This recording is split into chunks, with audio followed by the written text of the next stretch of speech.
Alright, hi guys, I'm just interrupting this video to show you this pulley that I restored. I put a photo of it on Instagram, and the horn, but that's kind of like a separate project. This is off a Ford Falcon XM, but I'm guessing it would fit any Ford Falcon model. I got some spray paint. It's a bit old, but it's semi-gloss plastic coat, and it's scratch resistant, it's heat resistant, and it's just great for automotive work.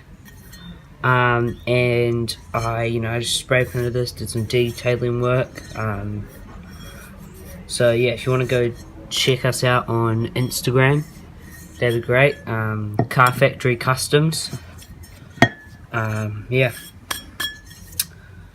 I'll come back when this has dried and I'll show you the results. Haven't actually used it yet, but I just want to see.